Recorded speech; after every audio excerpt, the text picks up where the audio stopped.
Assalamu alaikum. Thank you for Pakistan Academy of Family Physicians for inviting me for today's talk. और talk से पहले something like ये workshop like title था, तो मेरे slides पे फोकस कम ही होगा। और उसमें मैं जो मतलब एक पेशेंट सामने आ जाए तो हमारी क्या फीलिंग्स आती हैं डायबिटिक फुट के हवाले से, तो उस तरह की डिस्कशन होगी इस टॉपिक पे ना। बाकी आपको मतलब आइडिया है कि लीडिंग कॉज है डिसेबिलिटी का भी, और इवन मॉर्टेलिटी तक भी बात चली जाती है डायबिटिक फुट के हवाले से। So when ever a patient with diabetic foot comes into your clinic, एक दफ़ा तो आपके जहन में एक बुरा सा खराब सा वुंड आता है, उसमें स्मेल भी आ रही होती है, हम एक दफ़ा तो दूर से ही देख रहे होते हैं। और मेरे जहन में तो अक्सर एक ही फिक्र आता है कि इब्न मरियम हुआ करे कोई, कि कोई इसको जो है कोई ऐसी ट्रीटमेंट दे दे कि ये थोड़े अरसे में बेहतर हो जाए और इसकी सर्वाइवल या बाकी लिमिटेशंस बच जाए।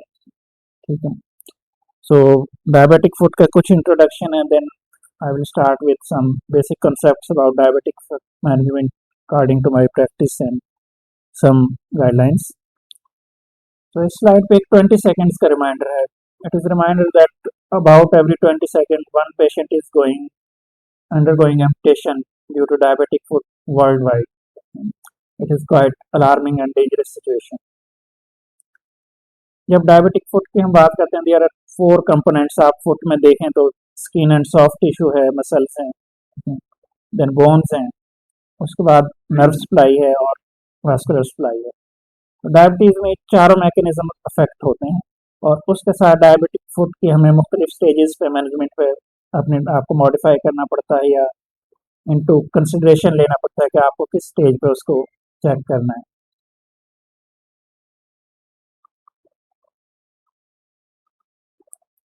Furthermore, one more picture showing the disease burden or emotions associated with diabetic foot. One person is playing but is having disability, or one is on dependent on wheelchair. So all these pictorial diagrams signify the burden of diabetic foot. Three thugs, neuropathy hides, ischemia whispers, and infection explodes. The simple diagram we will be describing the further mechanisms in detail later on. So global disease burden, 1 in 9 adults is living with diabetes, and 3.4 million deaths worldwide in 2024 reported with diabetes. 30.8% Pakistani population, or we know that Pakistan is at number 3 and maybe we are going to top in diabetes. 1 in 3rd or every 4th patient at max is affected with diabetes, and 70 million population is projected to be diabetic by 2050, but the numbers are increasing and alarming. जो start में बात की थी कि हम diabetic foot में 4 component हैं और उसके साथ हम उसको मॉडिफाई करते हैं कि आपकी ट्रीटमेंट प्लान क्या होगा। डायबिटिक फुट को हम 2 कैटेगरीज में डिवाइड कर सकते हैं कि कोई भी पेशेंट एक तो डायबिटीज़ के साथ उसके छोटे मोटे मसले हो सकते हैं, कोई कॉर्न बना हुआ है, कोई क्लोस्टी है, इसको हम सिंपल डायबिटिक फुट टर्म आप यूज़ कर सकते हैं। एक है complicated diabetic foot. So complicated diabetic foot is point of concern, जहाँ पे आपकी कॉम्प्लिकेशंस आ सकती हैं, लाइक कोई भी अल्सर डेवलप कर गया है, किसी को न्यूरोपैथिक सिम्टम्स आ रही हैं, किसी की जो loss of protective sensations, Loops एक वर्ड है, इसको हम डिस्कस करेंगे। किसी की प्रोटेक्टिव सेंसेशंस लॉस हो रही है तो वो एक इंक्रीज रिस्क पे है, या किसी को एक दफ़ा फुट अल्सर बन गया है तो फिर वो एक इंक्रीज रिस्क पे है। सो जब एक दफ़ा फुट अल्सर बन गया है तो हम टर्म ये नहीं कहते कभी क्योर हो गया, then now new term is remission. ये रिमिशन में चला गया, आपने ठीक कर लिया, बाकी he is at the risk of relapse, दोबारा भी उसमें आ सकते हैं। तो जब डायबिटिक फुट की इवैल्यूएशन हम स्टार्ट करेंगे, एंड इट इज़ कॉमन कि आप उसको एक सिंपल स्टेटमेंट कई दफ़ा ये दे देते हैं कि आप इसकी इतनी ही केयर करें जितनी आप फेस की करते हैं। फुट की जो केयर है, पहली चीज़ जो उसमें स्किन एंड सॉफ्ट टिश्यू था, तो आप उस पर देखना शुरू करेंगे स्किन एंड सॉफ्ट टिश्यू की चेंजेस तो नहीं, उसमें कोई फंगल इन्फेक्शन हो सकता है, कोई ट्रॉमा हो सकता है, ठीक है। फिर इसके अलावा कोई और उसमें डिस्चार्ज वगैरह या कोई एबनॉर्मेलिटी आ सकती है, पिंचिंग शूज़ हो सकते हैं जो उसको एट रिस्क रिड्यूस कर सकते हैं। देन बोनी टिश्यू, डायबिटीज़ के साथ सिर्फ यही नहीं होता कि एक वुंड बन जाएगा, डायबिटीज़ जो मैकेनिकल वेट बियरिंग है बोन्स की उनको डिस्ट्रॉय करती है, ठीक है, कि हाई आर्च पर उसकी जो बन जाएगी फुट, उसमें प्रेशर डिस्ट्रीब्यूशन अनइक्वल हो जाएगी। I am discussing about pathophysiology कि डायबिटीज़ वाले पेशेंट में ये वुंड्स क्यों बनते हैं, ठीक है। तो वुंड जब उसकी प्रेशर डिस्ट्रीब्यूशन अनइक्वल होगी तो प्रेशर डिस्ट्रीब्यूशन अनइक्वल होने से उसके अल्सर के चांसेस ज़्यादा हो जाएंगे। दो चीज़ें। तीसरी चीज़ वास्कुलर सप्लाई है कि जहाँ पे वास्कुलर सप्लाई कंप्रोमाइज हो जाएगी वहाँ पे पेशेंट को वुंड डेवलप होने के एंड पोर हीलिंग के चांसेस बहुत ज़्यादा हो जाएंगे। And the fourth one is protective sensations, neuropathic symptoms, जहाँ पे डायबिटीज़ में वो है वहाँ पे हमारे लिए न्यूरोपैथिक सिम्टम्स बड़े अहम हो जाते हैं। Any patient coming to the clinic, the first thing is history and then examination. Examination मैंने बहुत ज़्यादा गौर किया कि हमारे पार्ट में बहुत ज़्यादा डेफिशिएंट होता है।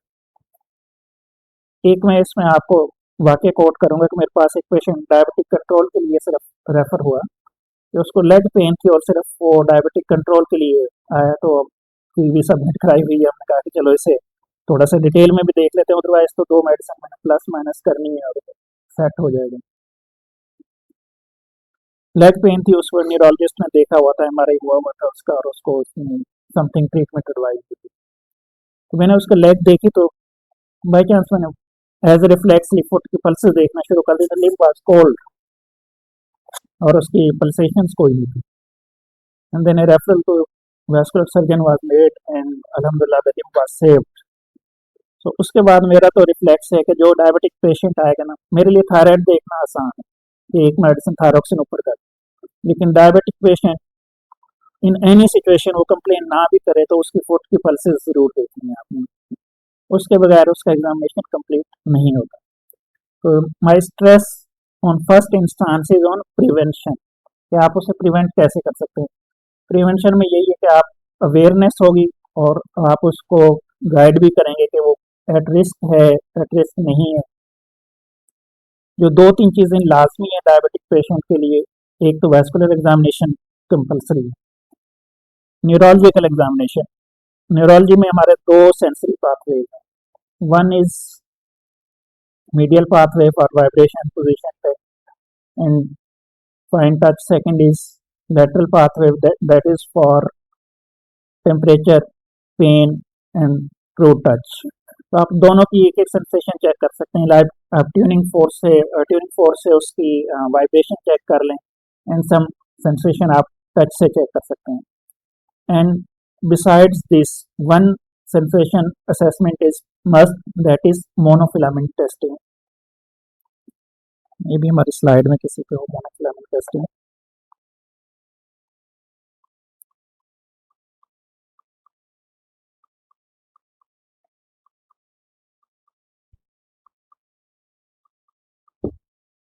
So this is the examination of diabetic foot and instruments are shown here. One is for reflexes, one is for monofilament। ये आपका मोनोफिलामेंट, ये monofilament is a wire which is specifically designed to assess the protective sensations। आप जब इसको एक point पे press करते हैं जो इसके स्पेसिफाइड पॉइंट्स हैं और जब ये टोटल सी शेप डेवलप कर लेता है, then it is exerting a force of 10 joule. अगर कोई पेशेंट ये 10 जॉल की फोर्स डिटेक्ट नहीं कर रहा, it means he is at risk of diabetic complications regarding to his foot.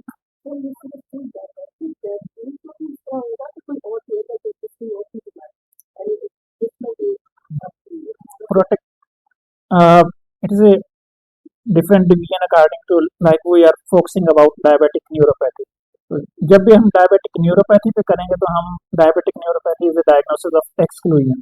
उसमें जो आपने बताया कि ऑल डिजीज में भी होगा, तो हम ऑल डिजीज को फर्स्ट सॉर्ट आउट करेंगे कि उनमें से तो कोई नहीं है, B12 की डेफिशिएंसी तो नहीं है, थायराइड डिसफंक्शन तो नहीं है, कोई HIV न्यूरोपैथी तो नहीं है, कोई ड्रग इंड्यूस्ड न्यूरोपैथी तो नहीं है, या कोई यूरीमिया वगैरह। When these are all excluded, then we focus about it is diabetic neuropathy। तो डायबिटिक न्यूरोपैथी की प्रिवेंशन के लिए फिर हम जो है जो मेजर्स हैं मतलब कि अभी मैं ट्रीटमेंट की डिस्कस नहीं कर रहा, I am discussing about the measures which a healthy patient with diabetes can adopt to reduce his complications of diabetic foot development, ulcer development. So, ये monofilament testing is mandatory, you can say कि आप इस पे pressure sensation check कर सकते हैं उसकी और उसे गाइड कर सकते हैं, स्पेशली जो रिसेंट वेदर है, it is much dramatic and traumatic to diabetic patients, जिसमें उन्होंने अपने फुट गर्म रखने हैं और उनकी सेंसेशन लॉस हैं, तो they are at risk of developing burns burns और ब्लिस्टर्स, एनी कॉम्प्लिकेशन। तो इस पे आपने उन्हें गाइड करना एवरी एवरी विजिट, ठीक है। रिकमेंडेड तो इवन ये भी है कि आप ट्वाइस मंथली विजिट पे आप उसे काउंसल कर रहे हैं कि आपने प्रिवेंटिव मेजर्स क्या की हैं और वो कितना फॉलोअप पे उसको कर रहे हैं। So foot examination, history examination, then third step is investigations, जो इसके हवाले से हो सकती हैं डायबिटिक फुट के हवाले से। It is diabetic foot and one of the top priority thing is glycaemic control, which will be measuring with HbA1c and the other risk factors for diabetes, diabetic patients, like management of blood pressure, control of lipids, and modifiable other risk factors like smoking in some patients, like that. तो जो जो चीज़ें साथ साथ चल रही हैं, हमारी डायबिटीज़ भी चल रही है, दूसरे रिस्क फैक्टर्स भी चल रहे हैं, और डायबिटिक फूड के लिए हम सेपरेटली भी देख रहे हैं। So far I have discussed about the history and examination related to diabetic food.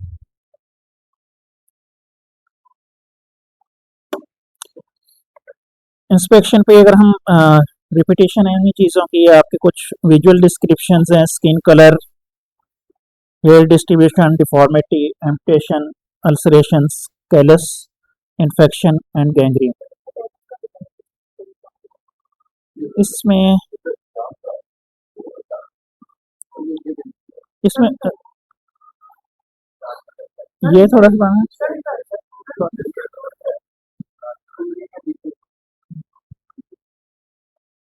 ये ज़्यादा कैलस को मैच कर रही है। हाँ, ये काम है, ये वाले जो है ना, ये कैलस को कर सकते हैं। तो कौन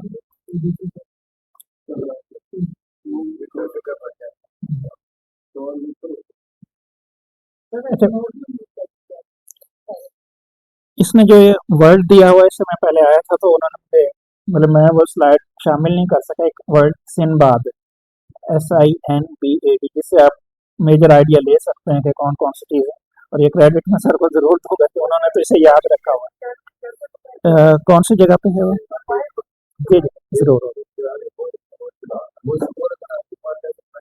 सिनबाद, ये फीचर्स हैं डायबिटिक फुट अल्सर की, क्लासिफिकेशन है, एक साइट है, ischaemia, neuropathy, presence of bacterial infection, area, depth and total score. उस पे जो स्कोर 0 to 2 है, इट इज़ माइल्ड इन्फेक्शन और no infection, then complicated 4 to 5, और then severely complicated infections 5 to 6 पे। एक सिंधबाद स्कोर है, सिंधबाद कह लें या सिंधबाद कह लें, याद रखने के लिए आप। सिंधबाद ज़रा पुराने लोगों के लिए था, तो जो रिसेंट हम करना चाहेंगे, वाईफाई स्कोर है, वाईफाई, ठीक है, वाईफाई का टाइम है, फिर वाईफाई है उसके हवाले से। ये भी, इसमें 3 पैरामीटर्स हैं, इसमें आपको 6 लग रहे हैं, ऑलमोस्ट इन्हीं का कम्बिनेशन है। वो किस तरह का है, फिर इस्केमिक है या नहीं, एंड देन इन्फेक्टिव है या नहीं। इन तीनों का स्कोर कंबाइन करते हैं, और जिस तरह उसकी ग्रेडिंग बढ़ती जाती है, इतना रिस्क ऑफ एम्पटेशन बढ़ता जाता है। तो जब भी अब मैं उसकी अपनी जो प्रेजेंटेशन को शॉर्ट करते हैं, उसकी मैनेजमेंट की तरफ चलने लगा हूँ, तो जैसे वाईफाई स्कोर से आप अंदाज़ा लगा लेते हैं कि पेशेंट की किस तरह की मैनेजमेंट हमारी चल रही है। And diabetic foot management is not a goal by single person, it is multi disciplinary approach, जहाँ पे आप भी शामिल हैं, सर्जिकल ड्रेसर भी शामिल है, पोडियाट्रिस्ट या जो फुटवेयर डेवलप करने वाला है वो भी उसमें मैनेजमेंट में शामिल है, रेडियोलॉजिस्ट भी अपना इनपुट देगा, and vascular surgeon will also be needed as decided by the workup. So it is a multidisciplinary approach for a diabetic foot.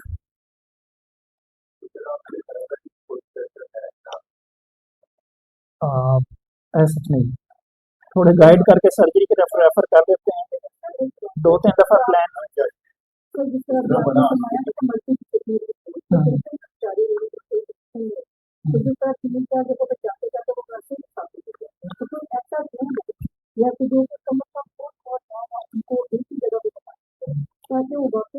Regarding गोविड setup, जैसे कुछ अर्सा डॉक्टर अरशद थे मेयो के, उन्होंने कंटिन्यू किया था। जिना में भी पॉसिबिलिटी है, लेकिन अभी हमारे आने से पहले एक बात हो रही थी कि जैसे कोविड की पॉलिसियाँ होती है ना, कि उस पे इस वजह से नहीं शुरू कर पाए कि हमारे जो स्टाफ उस तरह का काम है और सपोर्ट बिल्कुल नहीं है। जैसे एक बंदा अगर शुगर क्लिनिक में बैठा हुआ है, वो 250 मरीज वो देख रहा है और उसके बाद उसको अलग से जिम्मेदारी दे दी, तो फिर उसके लिए मुश्किल हो जाएगा। हमने आइडिया कई दफ़ा लिया, क्योंकि एंडोक्राइनोलॉजिस्ट वहाँ पे हमने ट्रेनिंग वगैरह की, और मैंने तो आपको शुरू में ही बताया कि डायबिटिक फुट को देखते एक ही ख्याल आता है कि किसी तरीके से ये ठीक हो जाए। और जो किसी में सर्विसेज में डायबिटिक शालीमार में शालीमार में है शालीमार में है। इसमें अगेन कुछ जो पॉलिसी मेकर्स पे आके बात रुक जाती है कि एक बंदा इतनी को पेन फिर नहीं लेता कि जहाँ पे उसे ना हो पा रहा, but still it is much needed entity at any step. इस पे तो हम यही कहेंगे, जैसे वो डिस्कशन हो रही थी कि मेयो का डॉक्टर अरशद ने किया था काफ़ी टाइम, और उन्होंने उसका डाटा भी निकाला था, बट अब वो वहाँ से मूव आउट कर गए, तो ऐसा उस तरह नहीं। Even some colleagues like plastic surgeons offer help के हम कर दें, तो स्टिल वो कोई एक वन अम्ब्रेला के अंदर एडजस्ट नहीं हो सका।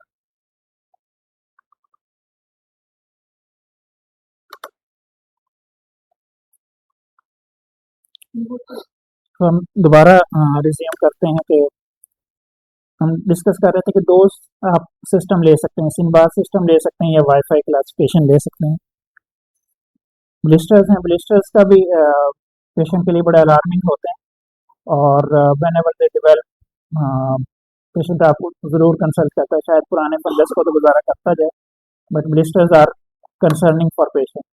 एंड ब्लिस्टर्स में प्रैक्टिस ये है कि आप उसे स्टीराइल, या तो यूजुअली खुद ही रप्चर हो जाता है, अदरवाइज स्टेराइल इंसुलिन नीडल से उसे रप्चर कर सकते हैं जब उसका ज़्यादा वॉल्यूम टेंस हो जाए, और उस स्किन ने पील ऑफ ही होना है और न्यू स्किन डेवलप होगी उसके ऊपर। ठीक है, इसमें आप कैलस को ज़्यादा इजीली विजुलाइज कर सकते हैं। And cracked heat, fungal infections,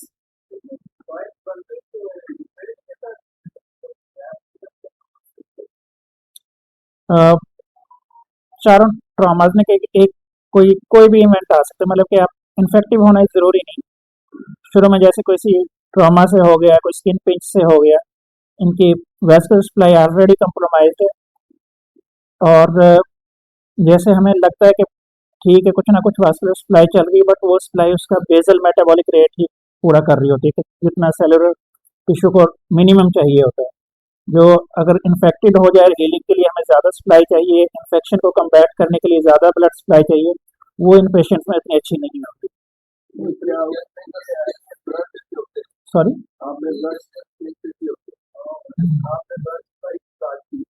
अब ये है कि इसमें दो सिस्टम काम कर रहे होते हैं, एक आर्टीरियल, क्या इनमें से कोई भी सिस्टम जो है वो डिस्टर्ब हो जाता है कि एक सिस्टम जो है ब्लड ला रहा है, दूसरा वापस से जा रहा है, जैसे किसी में भी डिस्टर्बेंस हो सकती है, भी बन सकते हैं, या एक और फैक्टर है कि फ्रिक्शन की वजह से continuous friction, if somebody is tied to foot, sorry, and hard sole, so because of that continuous friction, it can lead to detachment of the upper skin with the lower skin, and that leads to this blister formation.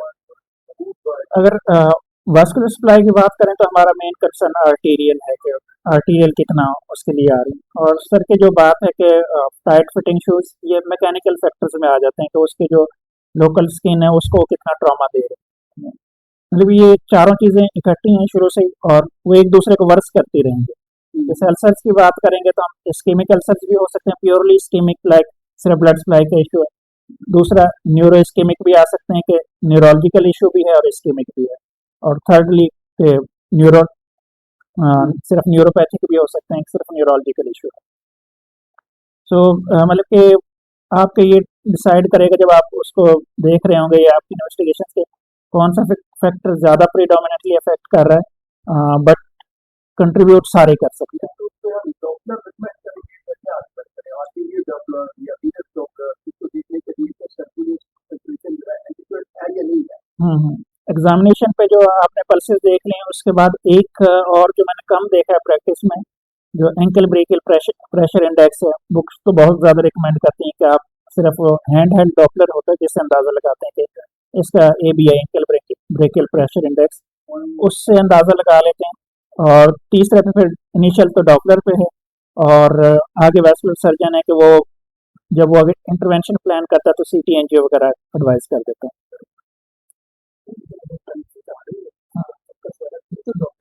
फिर हम उस पर नहीं जाएंगे, फिर हम नहीं जाएंगे, फिर नहीं जाएंगे। हाँ, क्योंकि आपका फर्स्ट स्टेप तो आपके जो स्ट्रीमलाइन करेगा चीज़ों को आपका एग्जामिनेशन ही होगा। ठीक है।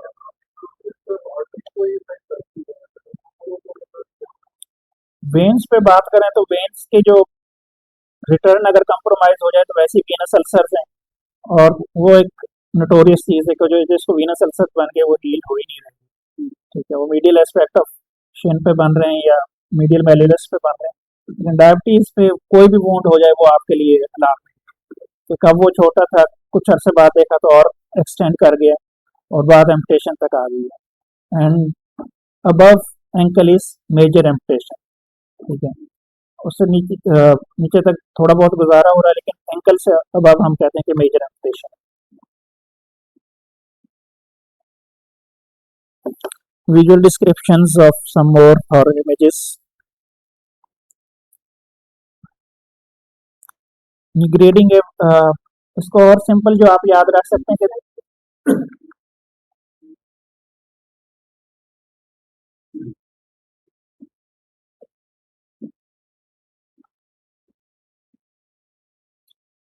जो वोन्स को सिंपल आपने याद रखना है, सुपरफिशियल वोन्स जो डर्मिस तक हैं और डीप वोन्स जो डर्मिस से एक्सटेंड हो रहे हैं। उसमें बोन्स भी आ सकती हैं, मसल्स आ सकते हैं और कोई टेंडन्स वगैरह आ सकते हैं। लेकिन वोन की डेप्थ आप मतलब कॉमन से प्रैक्टिस में यही है कि सुपरफिशियल है या डीप है। शार्क आउट फुट डिफॉर्मिटी, ये अगेन जो बैलेंस मैकेनिज्म्स फुट के जो बोन्स के हैं वो डिस्टर्ब होते हैं अनइक्वल प्रेशर डिस्ट्रीब्यूशन से। These are non infective aetiology, तो मतलब इन्फेक्शन नहीं है अभी आपके डायबिटीज के कंट्रोल के साथ ये चीज़ें प्लस माइनस हो रही हैं, which will later on lead to the complications like diabetic foot.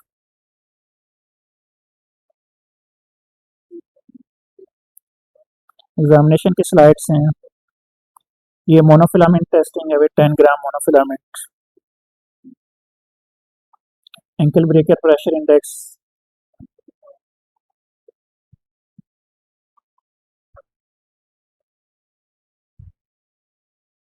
इस पे मैं बाद में आऊँगा। मैं हाँ, अब आपको ट्रीटमेंट के हवाले से लेके चलते हैं।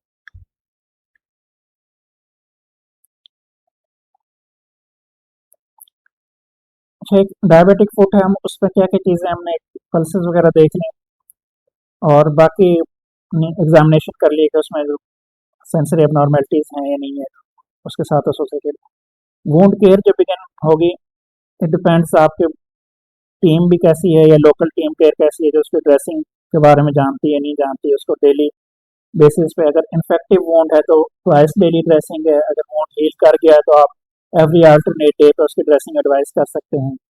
ड्रेसिंग्स मॉडिफाई होती हैं कि कुछ में जो ज़्यादा इन्फेक्टेड वोंड्स हैं उनमें एंटीबैक्टीरियल ड्रेसिंग भी काम आ जाती हैं, सिंपल में आप नॉर्मल सलाइन से भी वॉश कर सकते हैं। जब वोंड मिला है तो फर्स्ट स्टेप एक तो आप उसकी ड्रेसिंग वगैरह करेंगे, उसके बाद आप उसका बग आइडेंटिफाई करेंगे कि कौन सा इन्फेक्टिव ऑर्गेनिज्म हो सकता है। कॉमन ऑर्गेनिज्म स्टेफ ऑरियस है, ग्राम पॉजिटिव जो है, और उसके बाद कम्प्लिकेट होते जाएं तो एनारोब्स भी आ जाते हैं, एंड देन जो है ग्राम नेगेटिव। एनारोब्स इस वजह से आते हैं कि यहाँ पे ऑक्सीजन सप्लाई या वेस्कुलर सप्लाई कंप्रोमाइज हो जाती है।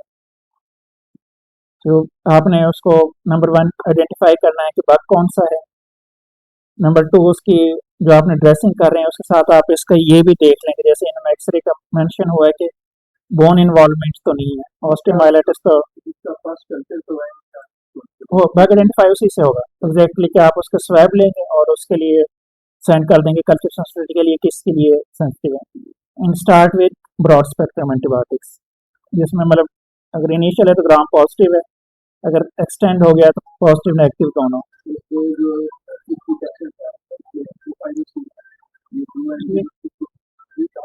टॉपिकल या जो आप उसके वोंड की करेंगे, ज़्यादा डेप्थ नहीं है जिसमें आपको लग रहा है कि ये 5 to 10 डेज या मैक्स इस रेंज में हील कर सकता है, ज़्यादा डेप्थ में नहीं है, फिर आप टॉपिकल को प्रेफर कर सकते हैं। बट आपके जो 3 पैरामीटर्स में वोंड डेप्थ ज़्यादा है, इन्फेक्टेड ज़्यादा आपको मिल रहा है, नीचे से फर्स्ट डिस्चार्ज आ रहा है, या फिर जो है इस्केमिक बहुत ज़्यादा है, तो आप एंटीबायोटिक तो आप शुरू में तो से ही चलेंगे बड़ी एंटीबायोटिक से।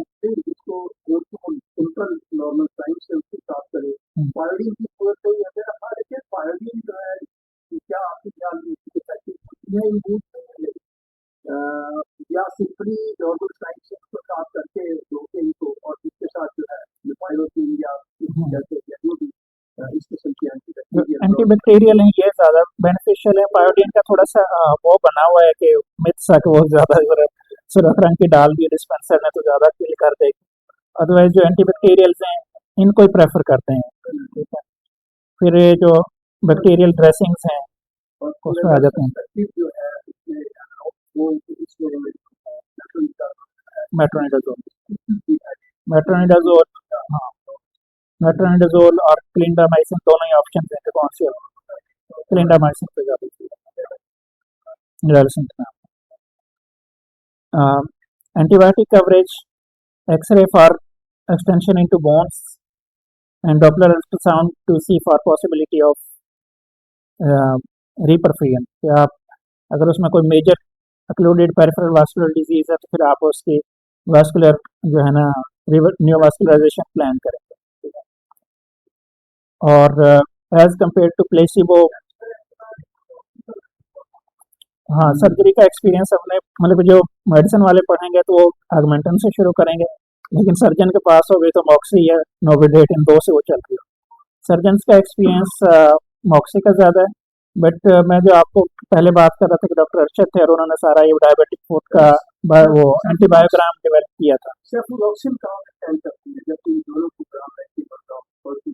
नेगेटिव के लिए हम ज़्यादा स्ट्रॉन्ग सोचते हैं। हाँ, तो उनकी जो रिसर्च थी, उनका डाटा वो कई फॉर्म पे उन्होंने प्रेजेंट किया था। They are still more in favour of gram positive antibiotics like Augmentin और स्टे फॉरियस के लिए। हम्म, हाँ है, आपकी बात है। असल में मैं डिस्कस कर रहा होता हूँ तो मुझे साइड की चीज़ें निकलती जाती हैं।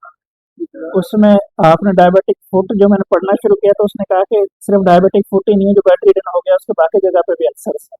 ठीक है, उसके हील पे अल्सर हैं, उसकी बैक पे अल्सर हैं, और वो सारे उन्हीं फैक्टर्स के तहत आ रहे हैं। तो आपने पहली चीज़ प्रेशर उसका मिनिमाइज करना है, प्रेशर ऑफ लोड करना है। ठीक है, कि प्रेशर ऑफ लोडिंग होगी तो वो उनकी वो हीलिंग भी और प्रिवेंशन भी दोनों ही उसी पे मैटर करेंगे। एयर मैट्रेस हैं, हील्स,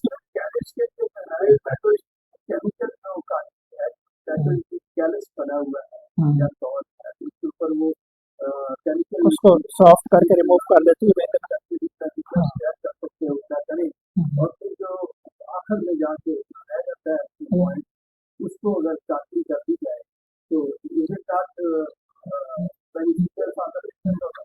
इसका मैं अपने एक्सपीरियंस में नहीं कह सकता, लेकिन सॉफ्टनिंग तो ठीक है उसकी, सॉफ्टनिंग तो ठीक है, लेकिन आगे फर्दर के उसका फाइनल ट्रीटमेंट क्या करेंगे वो उनकी पॉसिबिलिटी।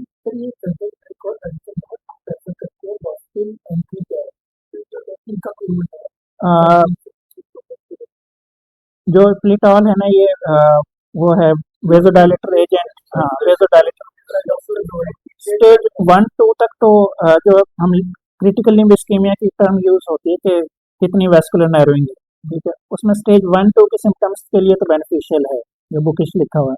उससे आगे 3/4 जो इस क्रिटिकल लिम्ब इस्कीमिया उस पे नहीं आती। ठीक है, इनिशियल स्टेज में वो दे देते हैं, और जिस कहते हैं ना कि डूबते को तिनके का सहारा, जब अकेला बंदा देख रहा होता है वो कहता है किसी तरीके से आ जाए, प्लेसिबो नहीं। इसके ऊपर कोई फोकस वो कर रहे हैं कि भाई ये जो ये जो यूनिवर्सिटी हो जाता है या यूनिवर्सिटी हो जाता है और नैरो हो जाती है, जी। ऐसा कोई मेडिसिन हो तो जो शिक्षण या जो नैरो को कम करे और ब्लड सर्कुलेशन एनहांस हो जाए, और जहाँ ब्लड सर्कुलेशन एनहांस होगी तो वहाँ पे इम्यून सिस्टम के सारे ब्लड सर्कुलेशन होगी तो वो जो है कोई चलेगा। अगर वहाँ नहीं होगी तो obviously ये सारे काम करने का फायदा कोई नहीं। असल में जो बेसिकली प्रोसेस शुरू हो जाता है उसकी नैरोइंग का, वो थेरोस्क्लेरोसिस है आर्टीरियल। तो ठीक है, तो जहाँ पे डायबिटीज़ की हम कहते हैं कि उसको आपने कंट्रोल करना है, उसके बाद जो अदर मॉडिफाइबल रिस्क फैक्टर्स हैं, लिपिड्स हैं, या हाँ, उनको आपने करना है। बट कोई एजेंट डायरेक्टली उसको काम कर लेगा कि लाइक उसकी सरफेस को रिमूव करेगा, मुश्किल कर। Sorry sir.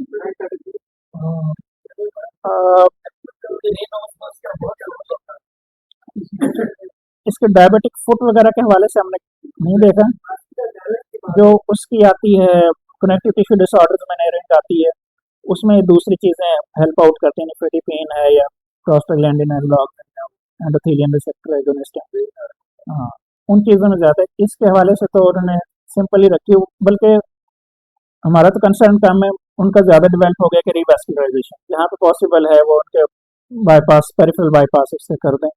और उस पे जो उन्होंने परसेंटेज शो की थी कि एम्पटेशन लाइक 52% से लेके कोई 8-9% तक रिड्यूस हो गई जो रिवैस्कुलराइजेशन प्रोसेस थे उनके। ठीक है, तो उनकी जो अप्रोच है वो इस सिलसिले में ज़्यादा इंटरवेंशन बेस्ड है। हम्म, 7 मरीज मेरे पास आए, 4 हॉस्पिटल में जाके ठीक। मैंने उसको डॉक्टर इस्तेमाल किया तो आप कहा और अल्हम्दुलिल्लाह जिसके भी काटी गई और आजकल डॉक्टर अवेलेबल है। और 300 आती थी, 3 से 6 महीने काटी थी, तो अल्हम्दुलिल्लाह जैसे 7 मरीजों ने भी काटी गई, 4 हॉस्पिटल को रिवर्स ही हो सकता है, उसको बेनिफिट हुआ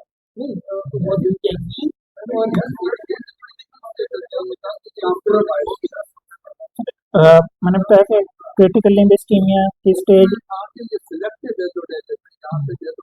हो रही है, उसी को ये करती है और कोई इफेक्ट करती है, लेकिन आजकल दूसरे ये कि आपके एफर्ट को अप्रिशिएट जरूर करना चाहिए। आपने बड़ा अच्छा किया, मैं ये नहीं कहता कि आपने कोई उसमें मतलब मिस किया। इन सारी चीज़ों को देखना चाहिए कि जिससे पेशेंट का बेनिफिट हो जाए वो तो हमारे लिए एक्सेप्टेबल है। ठीक है, लेकिन जहाँ पे मैं मतलब कुछ चीज़ों को मुझे बुकिश बताना पड़ रहा है कि नहीं है।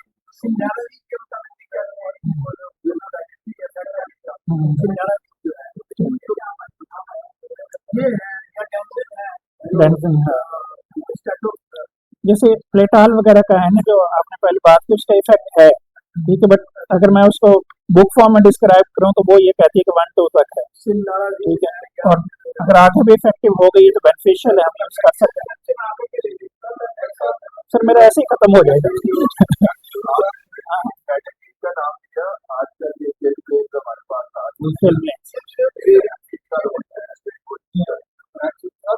बहुत अच्छे है, इसमें कोई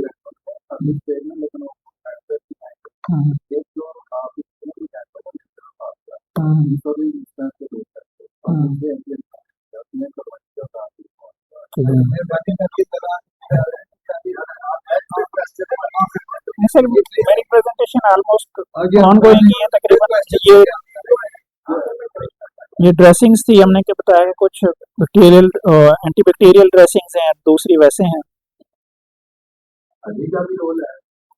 इस पे तो इन्हें लिख हनी ड्रेसिंग हमने जो सर्जिकल वार्ड में सक्सेसफुल होते देखी थी, बट मे भी वो नॉन डायबिटिक में इसके चल रही हो, लेकिन वोंट को नहीं है। अब ये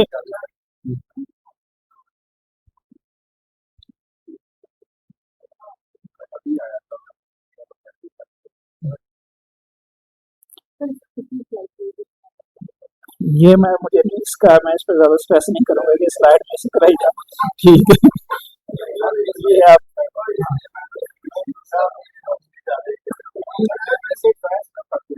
हाँ जी, ठीक है। डिब्राइडमेंट मतलब उसकी नीड है तो वहाँ पे उस सर्जन को इन्वॉल्व होना पड़ेगा, खासकर इसमें से फर्स्ट डिस्चार्ज है या उसका स्लफ उसमें बहुत ज़्यादा टेम्परेचर की तो नहीं है उसके लिए। ये total contact cast and other offloading cast. Total contact cast वो है जो ऑल द टाइम पेशेंट पे अप्लाई रहेंगे, ठीक है, जैसे 1 वीक के लिए लगी तो लगी रहे। और ऑफलोडिंग कास्ट वो लाइक शूज टाइप बनी है तो उतार दी बिल्कुल। एक और डिबेटरी टॉपिक इस पे है कि इससे डायबिटिक फुट है हील होते हैं कि नहीं होते। इन्होंने तो कुछ ना कुछ शो किया, बट अगेन हमें जब एविडेंस एक्सेप्ट करना पड़ती है, स्टैंडर्डाइज्ड ट्रायल पे करना पड़ता है। ये जो आप एंटीबायोटिक्स या टाइप ऑफ पैथोजन उसके हवाले से है, ग्राम पॉजिटिव हो सकते हैं most common, then gram negative और एनारोब्स उसमें आ जाते हैं। ग्राम नेगेटिव में कौन सा? फिर ये बीटा लैक्टमेज इनहिबिटर्स भी उसको कवर कर लेते हैं, then third generation सेफलोस्पोरिन्स, कार्बापेनेम्स।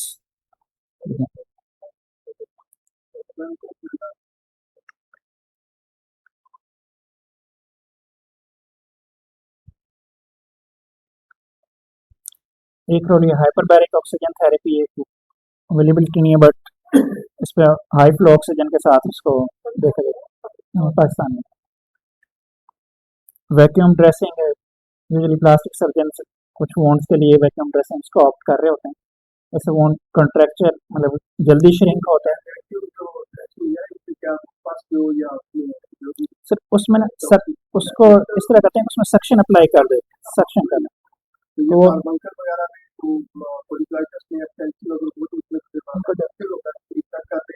Suction suction में इम्प्रूवमेंट उसको नहीं सक करेगा सर, पस को नहीं करेगा, ये वोंड के ऊपर लगी रहेगी, आहिस्ता आहिस्ता उसे जो भी उसका सीरस डिस्चार्ज करें ना उसको सक्शन करके कंट्रैक्शन उसकी इम्प्रूव हो जाए।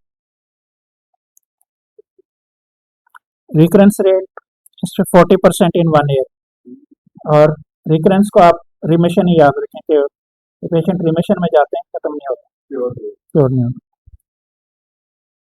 So thank you so much for giving me so much tough time.